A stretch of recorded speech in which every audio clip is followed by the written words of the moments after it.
Mona, donc elle va intervenir sur la gouvernance, qualité institutionnelle et développement économique. Quels enseignements pour le Maroc?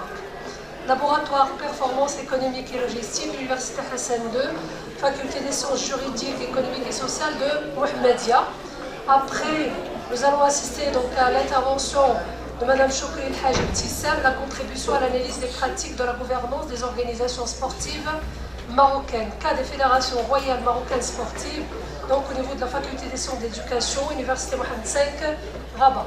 Donc je rappelle pour les interventions, entre 15 et 20 minutes s'il vous plaît.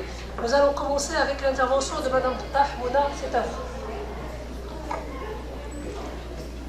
Salam alaikum, bonjour Madame la Présidente, messieurs, mesdames les professeurs, chers étudiants et collègues.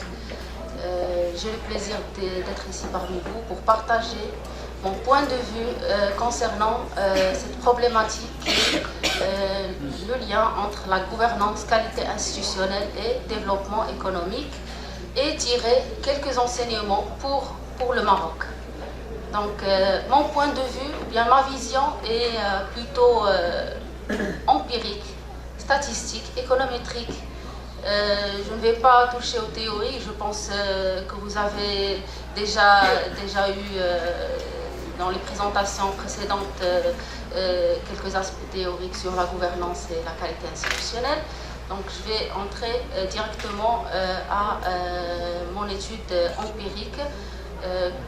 C'est pas une étude qui est récente, donc c'est un travail qui a été de longue période d'exploitation et d'approfondissement des concepts. Donc le plan de ma présentation est le suivant. Donc après vous avoir présenté le contexte et les objectifs de l'étude, donc on va passer à la présentation d'une évaluation empirique de la relation entre la gouvernance et le développement économique. Ensuite, nous allons voir quels sont les facteurs de gouvernance requis pour un développement économique durable, pour enfin conclure avec des recommandations pour le Maroc. Alors, la qualité des institutions, elle constitue avec des variables clés, notamment l'innovation, le savoir-faire et la stabilité sociopolitique, la richesse immatérielle des pays. Alors, suite à l'émergence de la littérature autour de la nouvelle économie institutionnelle, notamment avec les travaux de Ronald Coase, Williamson et Douglas North, plusieurs études ont démontré que les divergences dans les rythmes de croissance observés au niveau international peuvent être attribuées en grande partie à la divergence en termes de qualité institutionnelle. Conscient de l'importance de la bonne gouvernance et de la qualité des institutions dans le décollage économique, le Maroc place cette question de renforcement de la gouvernance ou la bonne gouvernance au cœur de son projet de développement, au travers l'évolution démocratique qu'a connu le pays, incarné notamment par la Constitution de 2011, le système de droits de l'homme et des libertés, la poursuite de la régionalisation avancée, etc. Mais il reste encore du chemin à parcourir pour que le Maroc puisse atteindre ses aspirations et ses potentialités et qu'il puisse sortir de cette trappe de revenus intermédiaires ou bien la trappe à liquidité où il est placé actuellement. Dans cette perspective, nous avons comme objectif d'analyser l'effet de la gouvernance et de la qualité institutionnelle sur le développement économique. Pour ce faire, nous allons appliquer une estimation économétrique des données transversales à la base de données World Governance Indicator de la Banque mondiale à un échantillon de 94 pays. Cet échantillon il est réparti par niveau de revenus et à travers les différentes régions du monde. Ensuite, nous allons voir plus précisément quelles sont les variables institutionnelles qui caractérisent les différents types de pays selon leur niveau de revenus. Donc nous allons utiliser, pour ce faire, nous allons appliquer les techniques d'analyse de données, notamment l'analyse en composantes principales et l'analyse factorielle discriminante, à la base de données institutionnelle Profile Database, du CEPU, de la DGT, du ministère de l'économie français, qui couvre la période 2009-2016, afin de répondre à cet objectif. Donc, enfin, nous allons essayer de tirer des enseignements pour le cas marocain, tout en s'inspirant des expériences internationales, notamment l'expérience de la Corée du Sud. Je ne vais pas m'attarder sur les concepts de la gouvernance et des institutions, mais je vais surtout mentionner deux principales définitions qui sont intéressantes dans le cadre de cette étude, notamment la définition de North de 1990 sur les institutions, où il les définit comme étant les contraintes établies par les hommes qui structurent les interactions humaines.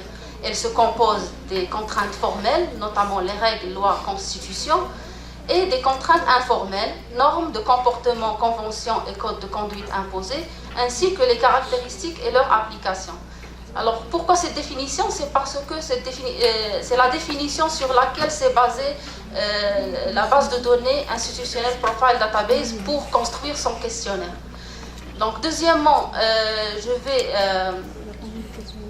mentionner la définition de la Banque mondiale, puisqu'on va utiliser également les données de la Banque mondiale, qui définit la gouvernance comme étant l'art de gérer les affaires publiques pour le bien-être individuel et collectif, ainsi que pour le développement durable des communautés. Elle suppose d'abord l'existence d'un pouvoir légal et légitime exercé dans la transparence, conformément aux règles prescrites. Alors, comment sont mesurées la gouvernance ou la qualité des institutions? Vous allez trouver de nombreuses bases de données qui mesurent ces deux concepts. Alors, ces bases de données sont généralement des enquêtes de perception. Donc, nous nous sommes basés dans le cadre de notre étude sur deux principales bases de données, notamment la base de données institutionnelle Profile Database, ou bien la base de données des profils institutionnels, qui est le résultat d'un travail entre la Direction générale du Trésor et l'Agence française de développement avec le CEPI, c'est-à-dire le Centre d'études et de prospective de l'information internationale. Cette base de données, elle a pour particularité, c'est qu'elle propose une mesure des caractéristiques institutionnelles des pays en élaborant des indicateurs composites issus des données de perception. Donc, elle couvre en 2016 144 pays contre 51 en 2001 et 320 variables élémentaires qui sont regroupées ou bien agrégées en 127 indicateurs à 3 digits. Donc ces indicateurs, donc voici la structure du cadre analytique de la base institutionnelle Profile Database. Donc ces indicateurs de cette base de données sont croisés en fonctions et en secteurs. Donc en 9 fonctions et en 4 secteurs. Alors ces secteurs, ils sont également répartis en... nous pouvons répartir en fait les indicateurs classés en secteurs en indicateurs de gouvernance publique qui concernent les institutions publiques et sociétés civiles, et en indicateurs de gouvernance privée qui concernent le marché des biens et services, le marché de capitaux, le marché de travail. Alors, pour la base de données World Governance Indicator, elle regroupe 6 volets, ou bien 6 indicateurs agrégés de la gouvernance, composites de la gouvernance, et qui couvrent plus de 200 pays. Donc, premièrement, notre étude elle a consisté à évaluer empiriquement la relation entre la gouvernance et le développement économique. Et ce, à travers un modèle de régression qui s'est basé ou bien inspiré des modèles de Barreau 1991 de l'FMI. Donc les données s'étalent de 1990 à 2017. Donc nous avons régressé en fait, nous avons retenu comme variable expliquée ou endogène le développement économique qui est mesuré par le taux de croissance du PIB par habitant PPA entre 1990 et 2017.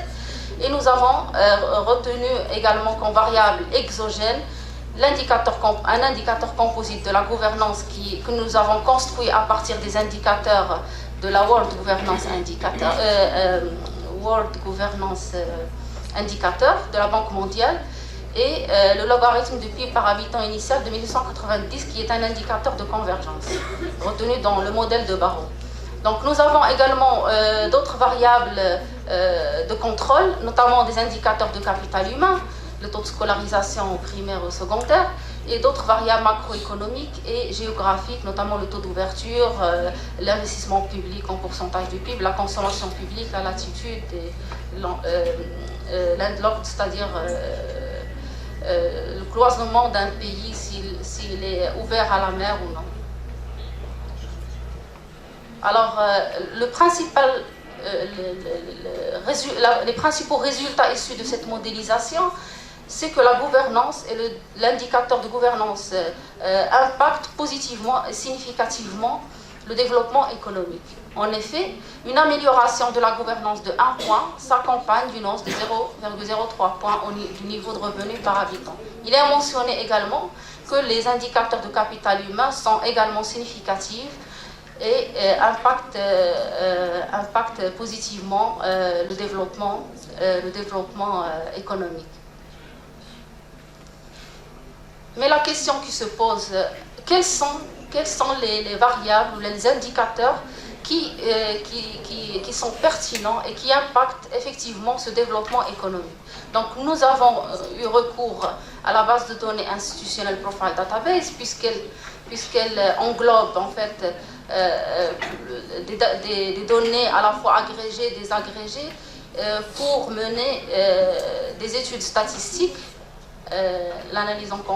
des analyses en composantes principales et une analyse discriminante. Donc, premièrement, nous avons mené une analyse dynamique de 2009 à 2016.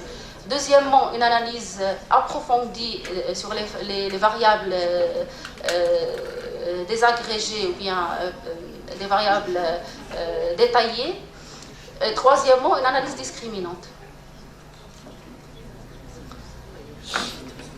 Alors, l'analyse dynamique comparative des caractéristiques institutionnelles, dans le cadre de cette analyse, nous avons croisé les indicateurs de gouvernance publique et privée. Alors, ces indicateurs de gouvernance publique et privée sont définis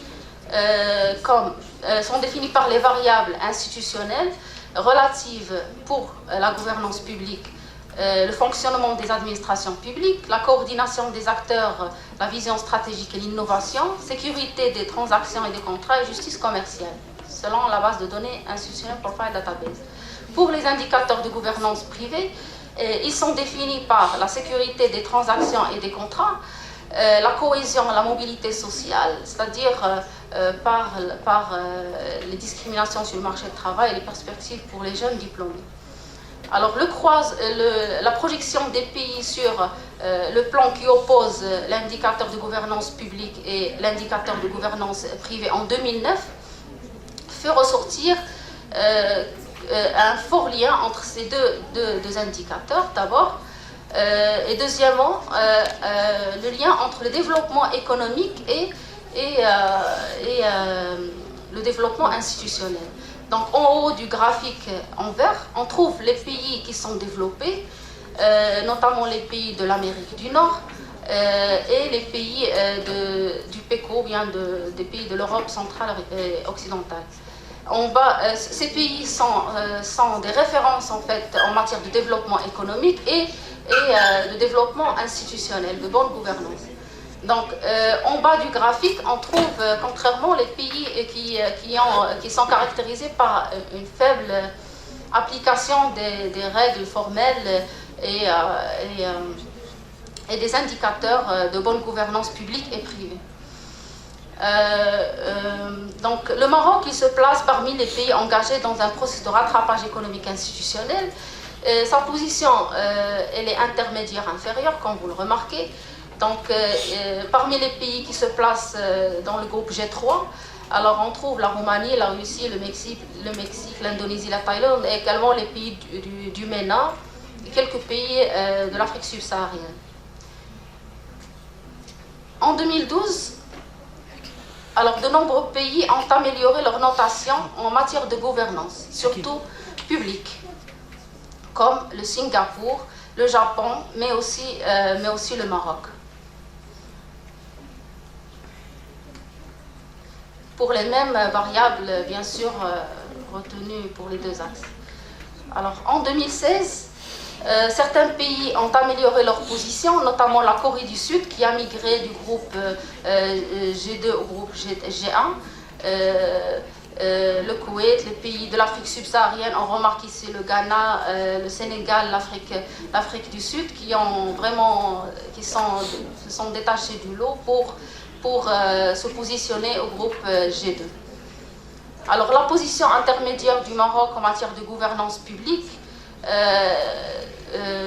qui est assez... c'est vrai qu'elle est assez faible par rapport aux potentialités du pays, mais elle demeure favorable comparativement aux pays de sa région et à d'autres pays comme la Chine, la Turquie, la Grèce et le Mexique. Alors deuxièmement, on a mené une analyse approfondie des indicateurs de gouvernance sur la même base de données désagrégée IPD 2016. Alors la projection des pays sur les deux axes factoriels confirme également la corrélation entre gouvernance et niveau de revenus. Donc vous remarquez que la projection des pays sur les deux axes factoriels est structurée en forme d'entonnoir. Donc à droite, on trouve les pays qui constituent une référence en matière de gouvernance, les pays développés et qui se regroupent autour des règles formelles de bonne gouvernance. Et à gauche, on trouve des profils qui sont assez dispersés et hétérogènes. Ce sont les pays de l'Afrique subsaharienne, des pays sous-développés en développement. Alors, les deux axes factoriels que nous avons fait ressortir selon cette analyse, donc l'axe horizontal se définit par les variables institutionnelles, fonctionnement des administrations publiques, cohésion, mobilité sociale, sécurité des transactions des contrats. Et l'axe vertical, il est défini c'est-à-dire les pays qui sont en haut de l'axe vertical sont les pays qui garantissent les libertés de fonctionnement des marchés et où la présence de l'État est faible. Les pays en bas de l'axe vertical, on trouve les pays qui sont caractérisés par une forte présence de l'État, notamment la Chine, la Turquie, mais qui sont caractérisés également par un effort en recherche, développement et innovation. Donc au centre, on trouve le Maroc parmi les pays en voie de développement. Donc voici, j'ai déjà mentionné les variables. Maintenant, l'analyse discriminante, elle va nous permettre de voir quels sont les indicateurs ou bien les variables institutionnelles qui discriminent chaque groupe de pays d'un autre. Nous avons pu conclure que les pays à haut revenu sont caractérisés par l'application des variables ou bien le respect des indicateurs institutionnels, notamment l'importance de la couverture du territoire par les services publics, le faible niveau de la corruption, la faiblesse du travail informel, normalisation de l'information sur la qualité des biens et services et l'efficacité de l'administration fiscale Et en haut du graphique, on trouve les pays qui sont caractérisés par un fort sentiment national. Notamment, on trouve les pays asiatiques, la Chine, l'Indonésie, etc. Donc, maintenant, on a choisi la Corée du Sud pour en fait en tirer quelques leçons pour le Maroc, quelques voies à suivre pour l'économie marocaine, parce que la Corée du Sud a été, dans les années 60, parmi les pays au même niveau de développement que notre pays, et qui a pu en fait développer en fait son économie et se lancer grâce à son système éducatif, grâce au développement économique, son développement économique, c'est-à-dire au développement des grands groupes qui sont capables de faire face à la mondialisation. Donc la Corée du Sud reste un modèle pour le Maroc pour en tirer des leçons. Pour la base de données IPD, toujours, donc on a vu la notation de la Corée du Sud et les indicateurs où elle a réussi c'est-à-dire à avancer. Donc les avancées institutionnelles de la Corée du Sud selon cette base de données sont les libertés de fonctionnement du marché financier, l'importance du microcrédit, le respect du droit du travail, la sécurité des personnes et des biens et l'ordre public, l'ouverture financière, le fonctionnement des administrations publiques, l'égalité de traitement, mobilité sociale et solidarité. Et comparativement à ces avancées, le Maroc il a entrepris des avancées également concernant le respect du droit du travail, l'importance du microcrédit, les libertés de fonctionnement des marchés financiers, la capacité de décision de l'État, coordination de la sphère publique, concertation des acteurs, sécurité des transactions et des contrats, et régulation du marché financier. Mais il y a d'importants gaps à remplir, ou bien d'importants défis à relever pour que le Maroc puisse en fait aller vers l'émergence, si on veut dire.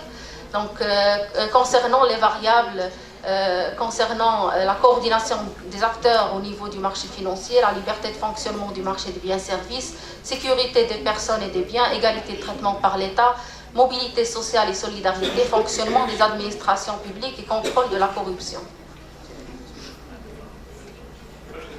Enfin, pour conclure, nous avons vu au cours de cette présentation, nous avons insisté sur le rôle crucial de la gouvernance de la qualité des institutions dans l'explication du niveau de développement et de la croissance économique des pays. Donc le Maroc a pu consolider sa position intermédiaire en termes de gouvernance, notamment publique, comparativement aux pays de sa région, ainsi que par rapport à d'autres pays comme la Turquie, la Chine, la Grèce et le Mexique. Et des défis restent à surmonter pour que le royaume puisse passer au statut de pays émergent et sortir de la trappe des pays à revenus intermédiaires. Il s'agit principalement de l'amélioration des conditions du marché de travail, l'efficacité de fonctionnement des administrations publiques, la réduction de la corruption, l'égalité de traitement par l'État, la mobilité sociale et la solidarité, ainsi que le renforcement de la transparence et la normalisation de l'information sur la qualité des biens et services. Alors ces constats que nous avons retirés de ces bases de données corroborent avec le diagnostic des institutions internationales et nationales, notamment la Banque mondiale, l'OCDE et le Conseil économique et social et environnemental. Ainsi, 5 leviers prioritaires devraient être déployés, à savoir le renforcement des institutions publiques qui visent à promouvoir l'état de droit et la justice, augmenter l'efficacité de la productivité de l'administration publique, l'amélioration du système de formation, de santé et le marché de l'emploi, le renforcement de la cohérence des programmes publics et des visions sectorielles, la promotion de la territorialisation des politiques publiques à travers l'accélération de l'opérationnalisation de la régionalisation avancée, et enfin à travers un grand soutien à l'innovation et la recherche-développement. Et voilà, merci pour votre attention.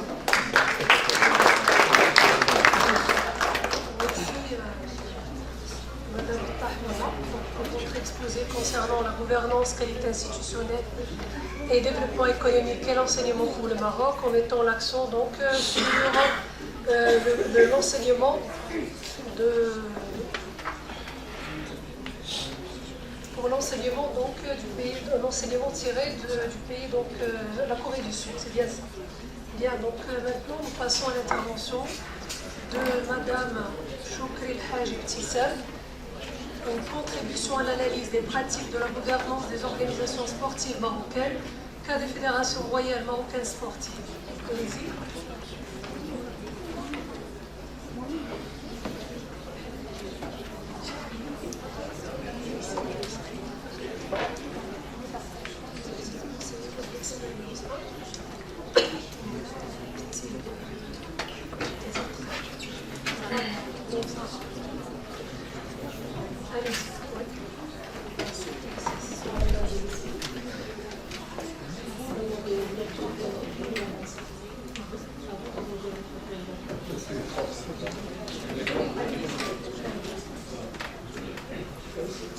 Bonsoir mesdames et messieurs.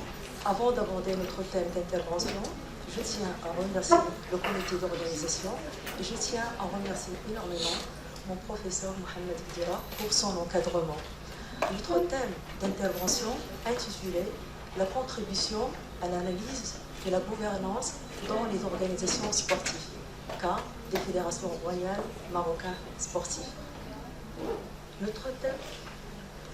Notre plan sera comme suit.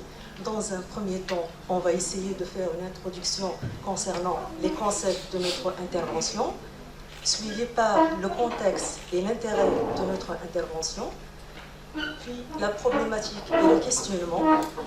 Bien sûr, on va y procéder par la méthodologie et présenter quelques résultats de notre recherche. Et enfin, on va terminer par une conclusion. Je porte à votre connaissance que les résultats de cette recherche s'inscrivent dans un master qu'on a essayé de vous donner, partager avec vous les résultats de notre recherche en master. Et je me présente, je suis professeure agrégée en éducation physique sportive et doctorante en management et responsabilité sociétale des organisations. Le concept de la gouvernance, c'est un concept d'actualité, c'est un concept qui est pluridimensionnel, pluriel, polysémique, mais aussi c'est un terme qui est flou. On n'arrive même pas à avoir une définition qui est précise. C'est un principe aussi, c'est pas facile à pratiquer dans le contexte du travail, quel que soit le contexte. Et le point commun entre l'ensemble des intervenants, bien les recherches qui ont été effectuées en gouvernance, il rejoint un point qui est commun, à savoir le partage du pouvoir, la prise de décision ainsi que la responsabilisation. Bien sûr, en faisant notre recherche, nous avons trouvé des termes qui ont de même famille que la gouvernance. À savoir, la gouvernabilité, c'est un concept qui insiste sur la relation entre un gouvernant et un gouverné.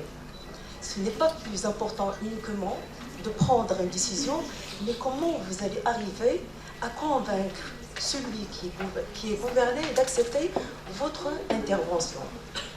De même, en faisant la recherche, nous avons trouvé autre concept de la même famille, à savoir la gouvernementalité, qui insiste sur le fait qu'on ne gouverne pas les individus, mais on gouverne la conduite des individus, bien sûr avec des dispositifs qui sont positifs. Lorsque j'accepte d'être gouverné, ce n'est pas par la force du pouvoir, ce n'est pas la force d'une prise de décision de haut niveau, mais par un sentiment d'autorégulation. Je m'interviens avec volonté. Le contexte de notre travail, en se basant sur d'abord la lettre royale de Sa Majesté le roi Mohamed VI, qui adressait une lettre pour dire que le problème du sport au Maroc n'est pas dû uniquement aux ressources financières ou bien des ressources qui sont matérielles, mais plutôt au problème du mode de la gouvernance. Elle interpelle les représentants des fédérations à revoir leur mode de la gouvernance, particulièrement dans les fédérations royales marocaines et dans les clubs. Puis après, la loi 3009 qui fait référence ici à la gouvernance. Bien sûr, les conjonctures socio-économiques que nous vivons actuellement font appel aussi au concept de la gouvernance vu son utilité. Bien sûr, notre intérêt est purement académique et empirique. Notre problématique, c'est de voir après 10 ans, parce que notre recherche, on l'a effectuée en 2018, c'est de voir après 10 ans comment ce concept est conçu dans les fédérations royales marocaines. Comment la pratique de la gouvernance existe dans les fédérations. Est-ce que vraiment il existe une pratique de la gouvernance dans ces fédérations? Donc, la première question, c'est comment sont conçus les concepts, les principes et les modes de la gouvernance dans les fédérations royales marocaines sportives. La deuxième question, qui sont les dimensions et qui sont les niveaux de pratique de la gouvernance dans ces organisations? Et la troisième question, dans quelle mesure la gouvernabilité et la gouvernementalité peuvent expliquer les bonnes pratiques de la gouvernance au niveau de ces organisations? Notre objectif, il y en a trois. Premier, c'est comprendre comment ces concepts et ces principes sont conçus dans ces fédérations. D'abord, avoir une idée de ce qui se passe dans ces fédérations. Deuxième, c'est explorer le niveau et les dimensions de la gouvernance pour voir le profil de la gouvernance dans ces organisations sportives. Le troisième objectif, c'est comprendre comment ces notions de la gouvernabilité et la gouvernementalité sont des préalables pour les bonnes pratiques de la gouvernance. Pour ce faire, on a opté pour une méthodologie. Premièrement, la position épistémologique particulièrement interprétative. Puis après, une démarche méthodologique qui est inductive. Et la troisième, le choix de terrain, c'était les fédérations royales marocaines. On a opté par des interviews qui sont semi-directives, d'une durée de 1h30.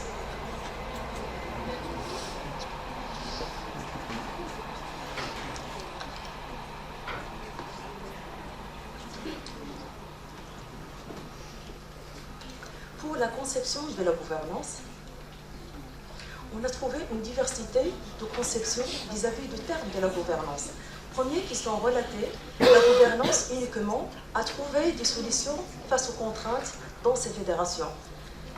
D'autres fédérations qui ont vu que la gouvernance, c'est le respect des règles et l'autre. Troisième conception, c'est avoir une vision qui est claire, sans conflit, mais avec une certaine transparence. D'autres fédérations, elles voyaient que la gouvernance, c'est une mission à long terme, des objectifs avec rigueur et entente. Et la cinquième, la gestion des différentes composantes dans une fédération.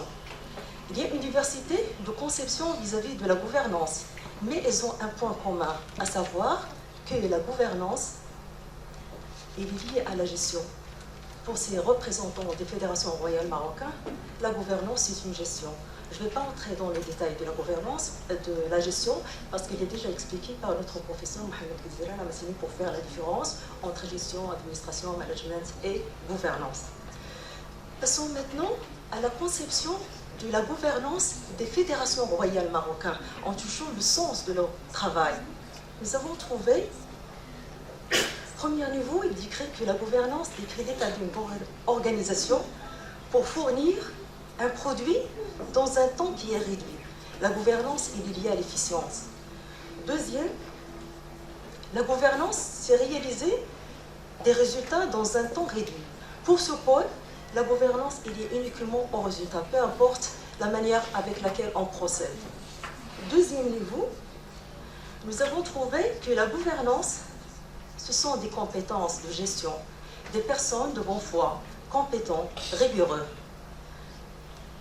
La gouvernance ne dépend pas uniquement des moyens qui sont financiers, mais dépend des gens compétents, rigoureux, ce qui va empêcher de gouverner d'une manière anarchique.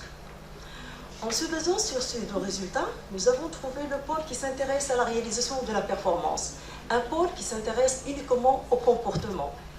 Donc, il essaie de toucher des parties de la gouvernance, en se basant sur une définition du manuel qui disait que la gouvernance est une pratique managériale qui permet la réalisation de bonnes performances, mais avec un comportement socialement responsable. Les principes de la gouvernance, nous avons aussi trouvé une diversité au niveau des principes, parce qu'on ne peut pas faire la pratique de la gouvernance sans se baser sur les principes de la gouvernance. Première fédération disait qu'il y en a 4. Il faut la compétence, l'expérience, la transparence. Deuxième fédération, vous voyez que les principes de la compétence sont d'ordre 4. La démocratie, la transparence, l'efficacité et l'efficience. Troisième fédération consacre les principes de la gouvernance, la paix, le temps réduit, le respect et sans tricherie. Quatrième fédération, vous voyez qu'il y en a 6. Compétences, expérience, contenu homogène, transparence et objectivité avec un planning. Et la dernière, vous voyez que les principes de la gouvernance sont d'ordre 5. La compétence, la rigueur, des ressources sans corruption. Ces fédérations, elles ont un point commun, à savoir la transparence. Tous les présidents des fédérations, ils sont convergés vers une idée. Pour opérationnaliser la gouvernance, on a besoin d'une transparence. En se basant sur la littérature, il y a une diversité au niveau du principe de la gouvernance. Le premier volet dirait que la gouvernance, ou bien les principes, se basent sur la transparence, la démocratie, la responsabilité, l'équité, l'efficience, l'efficacité, ainsi que le développement durable. Mais dans d'autres pays, particulièrement asiatiques, ils reliaient les principes de la gouvernance uniquement à 2, particulièrement la transparence et la non-tricherie. Les profils de la gouvernance.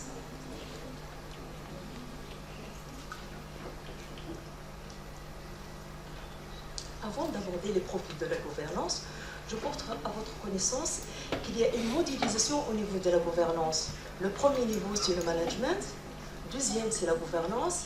Après, la régulation, l'harmonisation, puis la métagouvernance.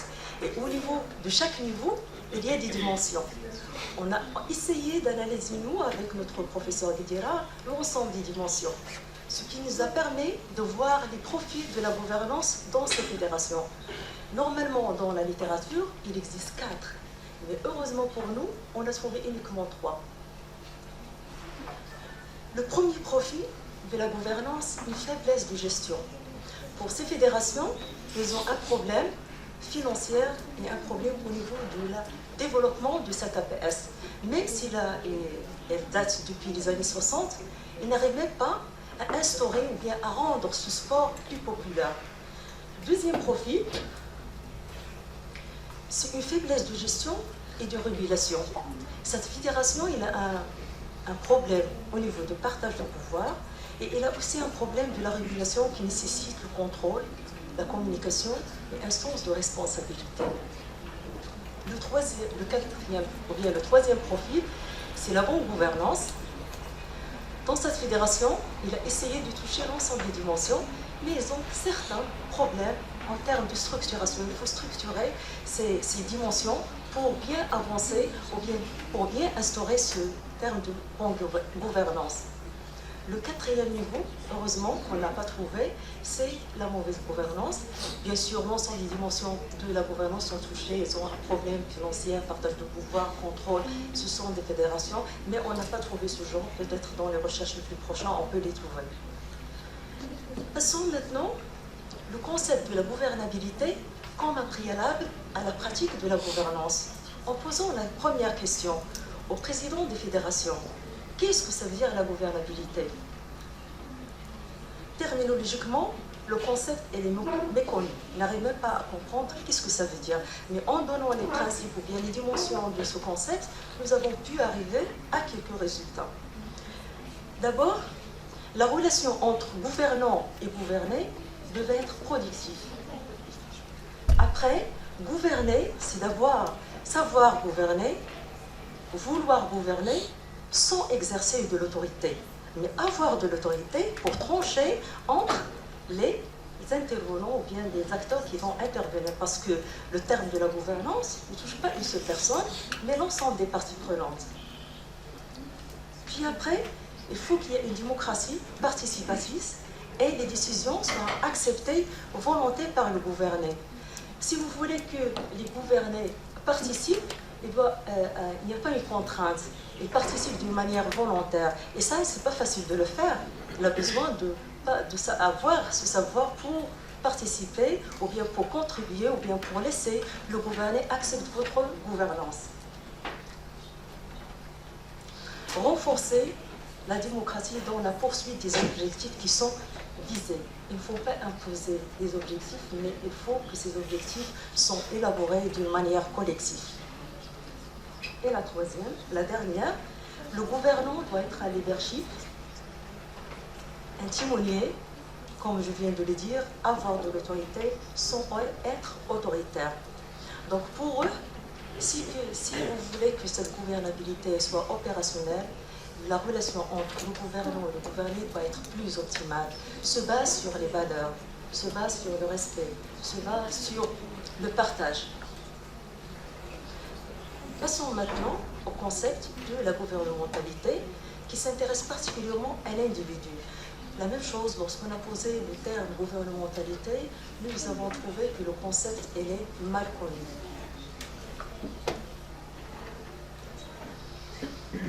Mais gouverner devient plus facile lorsqu'on change le comportement, lorsqu'on change notre état d'esprit, lorsqu'on s'engage d'une manière volontaire sans qu'il y ait une contrainte.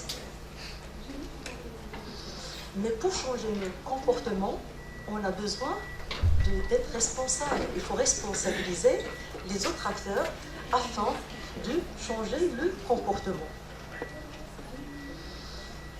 Et la gouvernementalité ne se base pas uniquement sur des lois qui sont rigides. Parce que lorsqu'il y a des lois, je peux les accepter. Mais je l'accepte uniquement parce qu'il y a un intérêt collectif.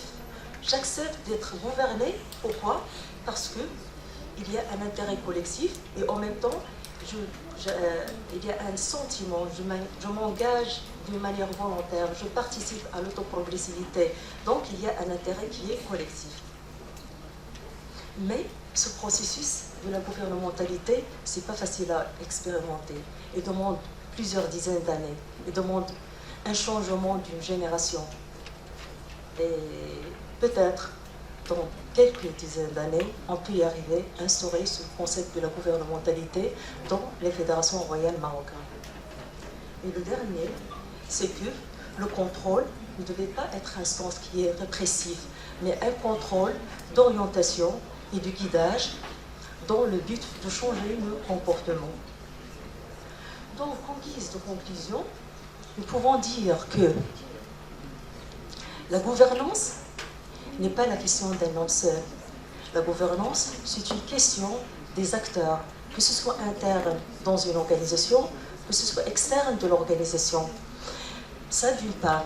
D'autre part, ces représentants des fédérations sont censés d'abord de maîtriser le concept, de maîtriser les principes, de maîtriser comment opérationnaliser ce concept.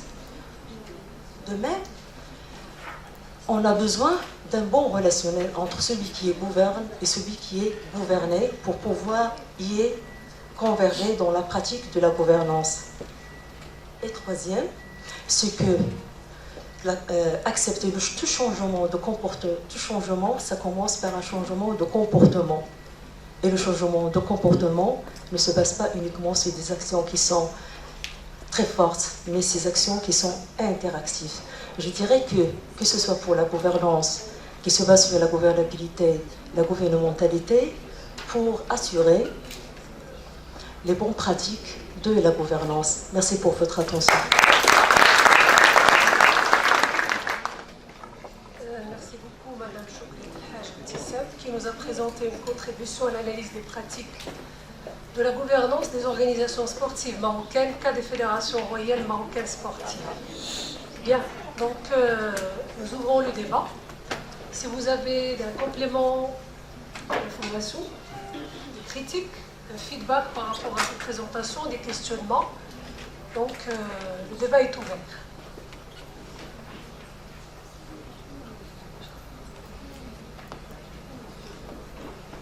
Vous êtes fatigué? Micro, s'il vous plaît.